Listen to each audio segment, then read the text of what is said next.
Hi, it's Laura at Aquamarine 18 Tarot and Books. Thanks for stopping by my channel today. Welcome or welcome back. In this video, I will be sharing a VR to the tag Tarot Reviewer Questions. This was started by Cody, who I'll link below with the original video. There are 9 questions, and this is a tag focused on how deck reviewers approach making deck reviews, the experience they bring to that process, what they look for in a deck, and a little bit of what that reviewing process looks like for them. And I really enjoy reviewing decks, so I thought I would definitely like to make a VR to this tag. I'll timestamp below the 9 questions. I have made some notes here on my computer, just a couple of quick kind of bullet point list for a couple of the questions. This is the kind of tag that I could really ramble for a while, so I want to try to keep things as concise as possible for me, because, concise is not my strong suit, but I will try to keep things on topic anyway. The first question is, what is your tarot experience? I got my first tarot deck from my family. It was the Jonathan D. Tarot pack in maybe 2002-ish, 2003. I couldn't tell you the exact year, somewhere thereabouts anyway. And I was really excited to have a tarot deck. I was definitely interested in divination of various sorts at this point in my teenage years. I had some, familiarity with tarot before that. It's certainly enough to express interest in it, but that's where I really started. I read with the Jonathan D. Tarot pack for my family members and anybody who would have a reading for years with much enthusiasm and much reliance on the guidebook, which I no longer have. I went through a bit of an on and off period where I didn't really touch tarot in my early 20s, in particular. Um, Now I would say I've been intensively, working with tarot, studying tarot, having an active tarot practice for the last decade or so.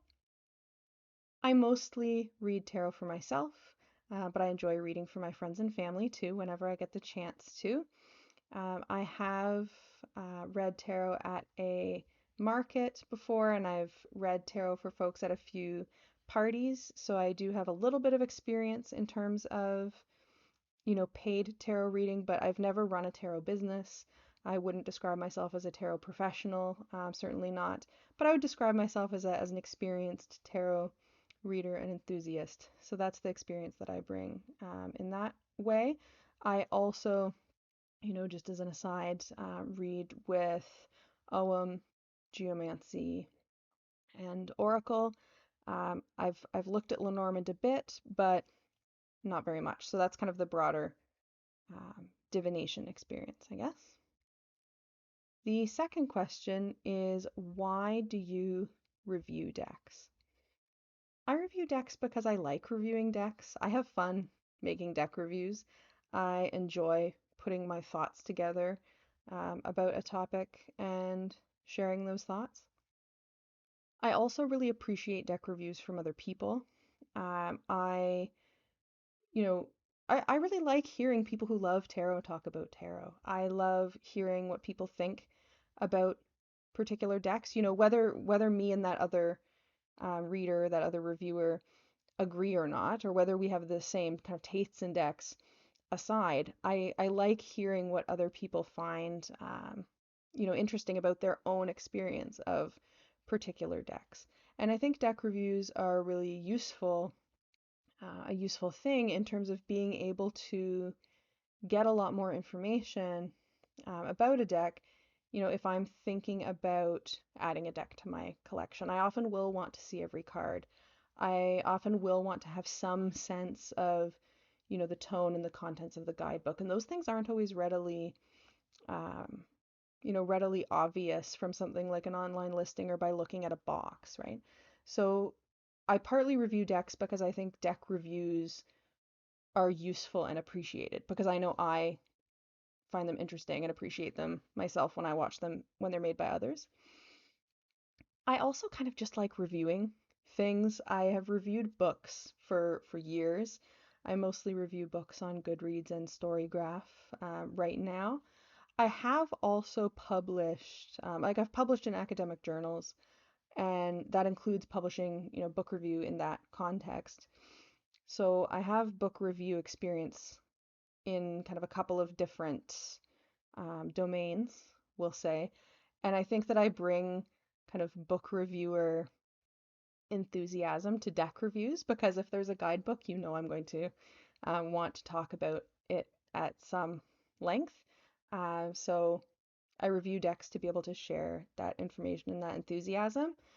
In terms of my, other aspects of my background that I bring to deck reviews that I think is, um, you know, something that I offer in terms of my deck reviews, I guess, is that my academic background, my professional background is in cultural studies and in teaching gender studies specifically.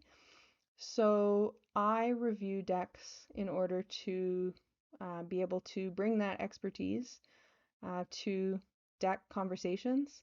I like to talk about and think about things like representation in tarot decks. It's not always an aspect that every reviewer necessarily emphasizes. It's not necessarily something that every reviewer necessarily feels comfortable having conversations about, but having that, experience of teaching gender studies to large groups of undergraduates, I feel comfortable having those conversations, and I have an expertise in those areas to bring to deck reviews, and I think that is a good thing to bring. I really like that there's so many different deck reviewers with different areas, of expertise, different backgrounds, different life experiences, different, amounts of tarot experience. I don't think you have to have been reading tarot for 50 years to be able to, review a deck in a great way. I like that people bring, different angles to reviews, and I think that I bring my own, like anybody else, I bring my particular, set of knowledges and perspectives to my reviews, and I like that I have the ability to do that in this space here on YouTube. So that's why I review decks, all of those reasons. Mostly I think it's fun. So how did I get into reviewing decks? I will say the only place that I've ever done any kind of deck reviewing is here on YouTube. I know folks review decks on other platforms. I haven't. I started my YouTube channel in February 2019. I started with a couple of tags as a way to kind of ease into, um, becoming comfortable making videos like this. My first detailed deck review I shared in July of the same year, 2019, so it took me some months to get there. I had posted some kind of first impressions, flip through type videos before that. I like first impressions and flip through videos. I don't consider those, for me anyway, to be reviews. I don't think they're the same thing.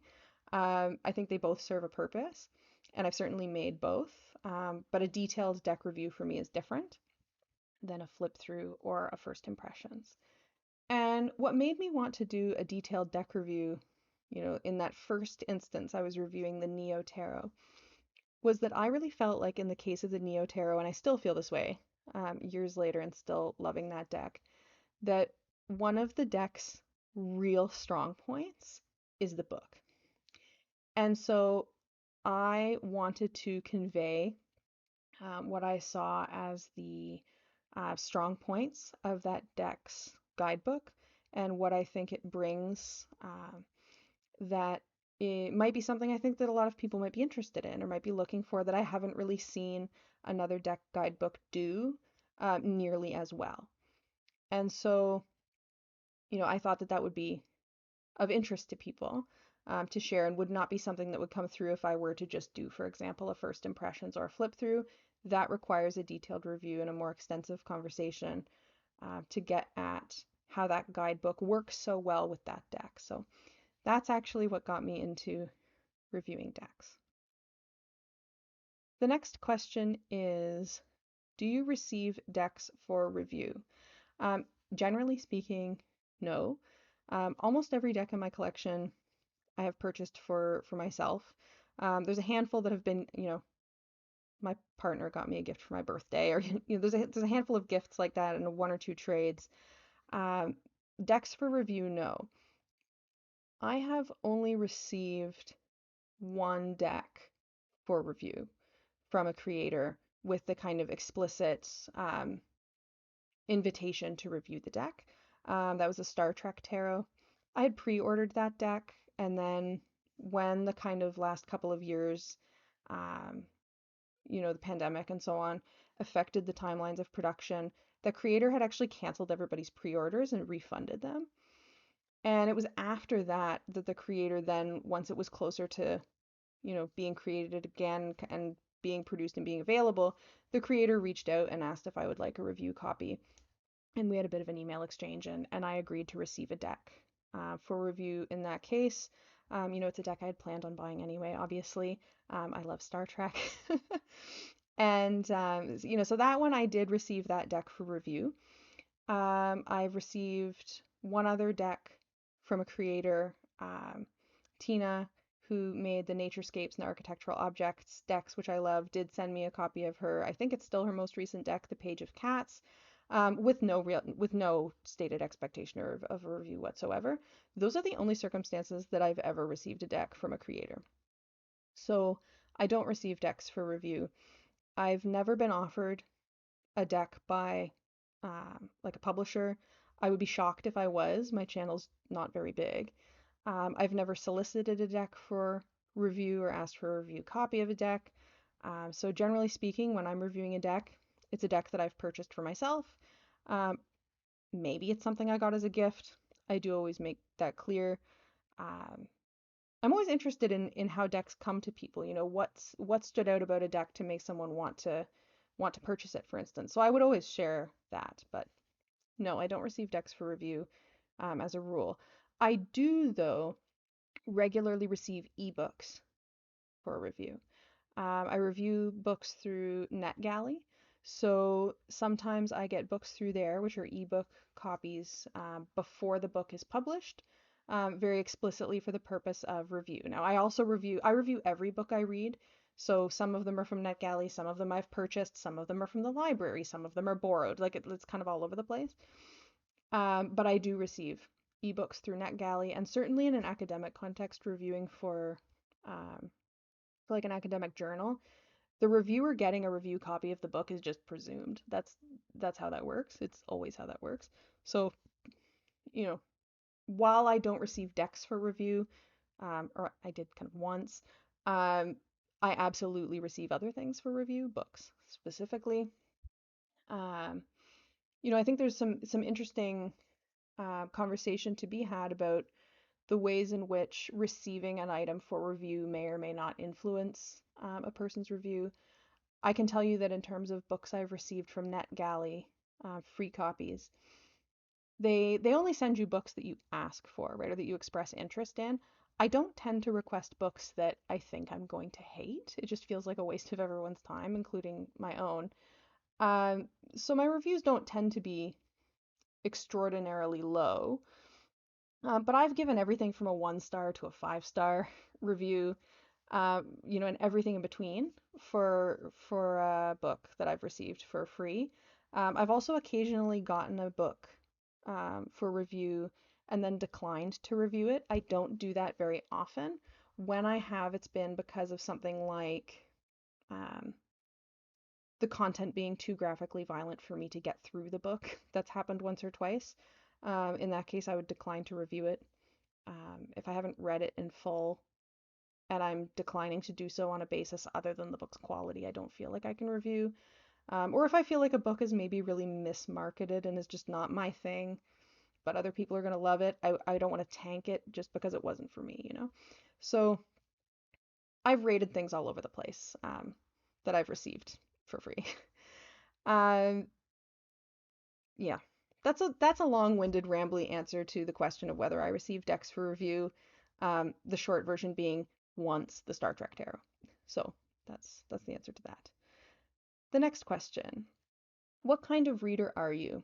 And I've added in the questions below in brackets just a couple of examples that Cody gave of what was intended by this question. So what kind of reader are you? For example, a really visual reader, an intuitive reader, a reader who works with astrological correspondences. These kinds of things are what the question intends to get at. I would say that for me, what kind of reader I am in this sense is somewhat deck dependent. The reason that I would say that it's deck dependent is because if a deck is really clearly informed by a particular tradition or lineage, like let's say it's very clearly a Smith-Waite inspired deck or very clearly a Marseille style deck, then when I read with that deck, my reading style is going to be informed in some way by everything I've learned about those frameworks. All of the books that I've read about those frameworks and reading with decks of that style, that's all kind of living in here somewhere and is inevitably going to inform my reading with that deck. That said, I'm not a reader in a kind of lineages and systems such that, you know, let's say the Four of Swords in a Smith-Waite style deck always just means the exact same thing. For me, where visual comes in, is that different artists and different decks have different spins on those cards and different kind of choices of imagery and choices of how to depict those cards definitely give cards um, different tones, you know. Of course, there's, for me, kind of core kernels, I guess we could say, of meaning that, for example, the Four of Swords, just picking a card at random, Smith-Waite inspired Four of Swords cards are probably going to all have some kind of very, very basic kernel of something in common, but representations vary so much that I am a visual reader in that those differences matter to me. I do work with elemental associations when it comes to the four suits. So wands as fire and pentacles as earth and so on. Except for the odd deck where there's a switch up. I have a few that switch up the elemental associations, but not many. So I do read with elemental associations. I do read with numerological considerations when I'm thinking about the minor arcana cards, the pip cards for sure. I do think about when I'm reading cards, directionality. Whether two figures in two different cards are facing each other or facing away from each other is something that I will often pick up on when I'm reading. I am a reader who very much answers a question. I need a question as a reader. That question can be very broad, as like a general overview of the week to come kind of thing, but there needs to be a question for me as a reader for sure. I don't work with a ton of correspondences beyond the few that I mentioned, elements and number. So things like astrology, I'm very interested in astrology, but card correspondences is not something that really informs my reading style. And I do like to read both in kind of more free form and more in a defined spread. When I read in a defined spread, I like to pick maybe 2 cards per spread position because I really like reading cards in conversation with each other. So I guess that's what kind of reader I am. That's it's a ramble, but there it is. That's the kind of reader I am. What kind of decks do I gravitate toward? Um, I think that my collection is pretty varied. Um, I like both kind of Smith-Waite inspired decks and Marseille style decks, but I also increasingly like decks that stray pretty far from those. I like decks that are a bit more abstract, like landscape decks I share quite a bit.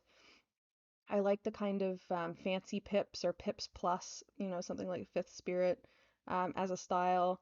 I definitely gravitate towards nature-based decks, not just landscape decks, but also some animal decks, for example. I'm picky about animal tarot decks, but I do like a nature-based deck or a deck that appeals to my druid sensibilities in one way or another. I gravitate towards decks with diverse representation of people. I gravitate towards decks that are 2S LGBTQ plus centering decks. I like um, I like strong elemental feeling to the suits in a deck in general. Like I like the suits to feel sufficiently different, and I do like kind of an elemental feeling. I like a lot of different art styles. I like photography. I like painting. I like drawing. Um, I'm not too narrowly focused in that way, I guess. Historically, I would have said collage decks were not something I gravitated towards, but now I do have one or two that I really like. So, you know, art style is never the kind of limiting factor for me. I really like all different kinds. Uh, and I gravitate towards decks, I will say, that feel like something different. Feel like they are not too similar to something else in my collection, or that feel like they would pair really well with something else in my collection if I think about oracle decks and things like that. So definitely what I gravitate towards now in terms of adding a deck to my collection is informed by the collection that I already have. Um, you know, which is not to say that having, multiple decks of a particular category or something is not something I'm interested in, but I do definitely think about what I already have in my collection when I am finding myself gravitating or not towards particular decks. I have a very eclectic, diverse collection, I would say. I think that, you could pick three decks off of my shelf and end up with three very, very different things. But overall, things that catch my eye, nature-based, twist LGBTQ plus decks, um, something druid-like, pips, pips plus, fancy pips. Those are all things that I really gravitate toward. Now, the last three questions are, I just want to mention the three together for a second, are what do you like in a deck, what do you dislike in a deck, and what do you not care about in a deck? And since this is a review focused tag, I want to focus in these questions on what I would really include in a deck review that for me would make a deck review perhaps a more positive review or a more negative review or would be neutral. Um, Obviously, like me and everyone else have particular, artistic preferences or particular preferences about how particular cards are depicted or particular things about not liking animal heads on human bodies. Like anybody who watches my channel knows I hate that. But this to me doesn't make a deck good or bad, right? From a reviewing perspective. So for the like and dislike and not care, I'm really thinking about this as a reviewer and trying to not focus on just my own kind of taste, if you will. Because I do think that there's a distinction there that is worth making. So, what do I like in a deck?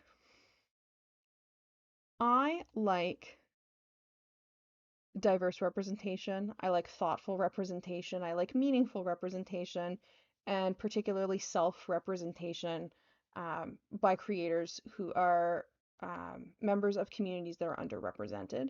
That is something that I appreciate, that I look to support.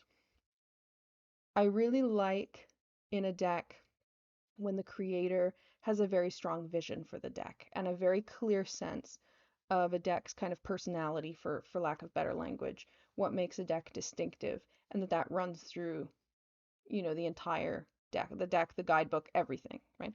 I like a deck with a kind of strong identity, if that makes sense. A good example of this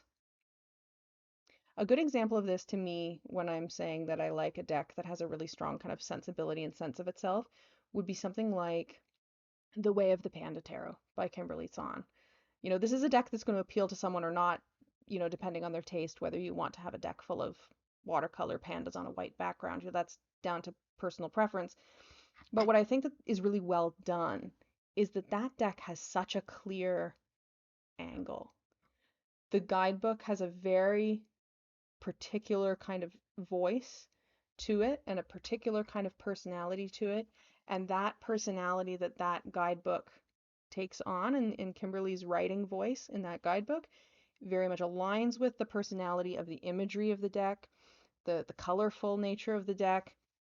And so that to me feels very, very well thought out, you know, completely like regardless to whether or not it's a deck that, you know, I would want or not want based on my personal preferences, it's so well thought out. And as a reviewer, I love when a deck feels so deliberate in that way. I really love when decks are created with some kind of ecological consideration in mind. I do look for things like plant-based dyes, recycled packaging, less plastic. All of those things I think are worth looking for. I think that, you know, it's something that I'm going to look for in lots of things that are not tarot decks as well. I like eco-friendly considerations, and I don't like tons and tons of layers of plastic wrap, right? I also really like a thoughtful, thorough guidebook, particularly if a deck is very non-traditional, particularly if a deck veers away from kind of very clearly tarot lineage related symbolism, um, or that isn't straightforwardly one kind of tarot system or the other. I really want a guidebook that explains the creator's choices, right? If you want to put a particular animal with a particular card, or if you want to make every card represented by a particular plant, I want to know why those pairings make sense, right?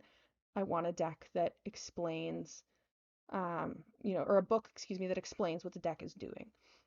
Now, if a deck is very straightforwardly kind of a Smith-Waite clone, I don't think that's necessary in the same way. Um, but if a deck is really doing something um, different, then I really am going to care about the guidebook. What do I dislike in a deck? Um, Shitty representation, tokenism, stereotyping, erasure, any of that kind of like that is going to be something that I'm going to emphasize in a review if I see it.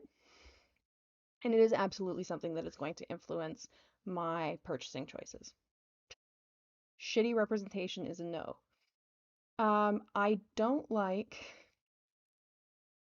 don't like tarot decks with keywords. I have two, I think, in my collection that I use. I wish the keywords weren't there. Not enough to chop them off because I'm bad at modifying decks. And so I work around them. But I find keywords on tarot decks to be restrictive of a card's meaning, and I think I have yet to see a deck where I think that having a keyword on it makes me like it more. Like I always just wish they weren't there. Am I glad that decks with keywords for beginners particularly exist? Yes, 100%. Of course, it's up to every creator what they're going to do with their deck, but for me personally as a reader, tarot decks with keywords are not something that I care for. I just find that they're too limiting.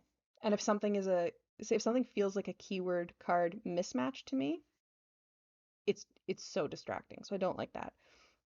I don't like a lack of cohesiveness in a deck. I don't like too many different art medium going on that can feel busy.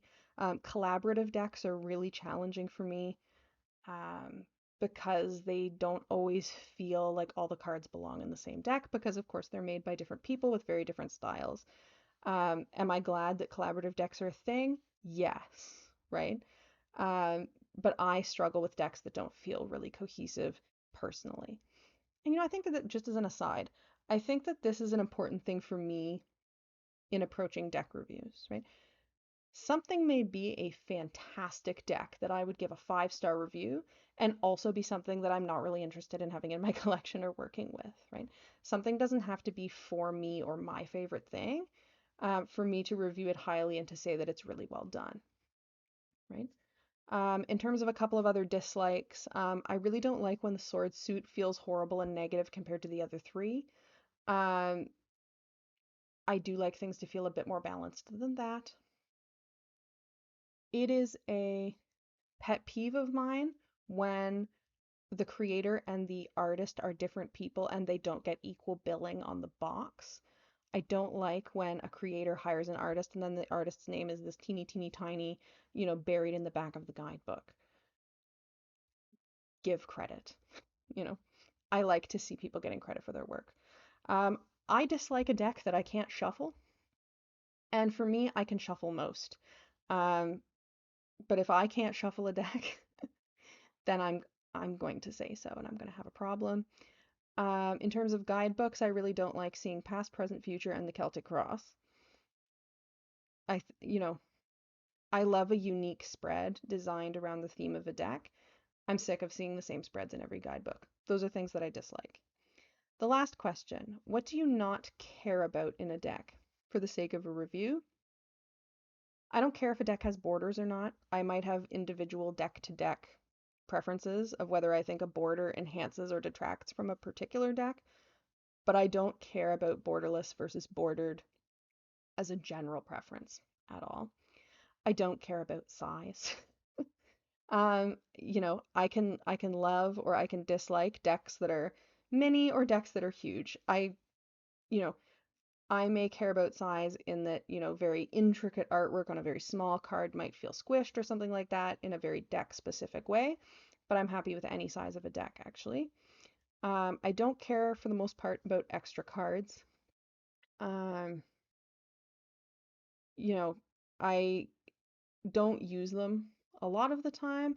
Occasionally, I think extra cards add something really interesting, or are just like a nice treat, but I don't really care if they're there or not 99% of the time. And I don't care about color images, or most of the time, even images at all in a guidebook. It ups the book cost a lot to put color throughout. And it's like it's nice, but I don't care if there's color pictures in the guidebook. I care about the text being large enough to read. I don't like when the font is like size 4 or something. It feels slightly ableist to me. But I don't care if the pictures are in color. That's another thing that I don't care about. It's hard to come up with things that I just don't care about, but that's one of them. So that is the tarot reviewer questions tag. Again, I'll link Cody's original below. Do you have thoughts on the answers to any of these questions that you would like to share? Please let me know in the comments. If you're going to do a VR to this tag, also let me know in the comments. I would love to see them. Thank you so much for watching. I wish you all a great day, and I'll see you again soon.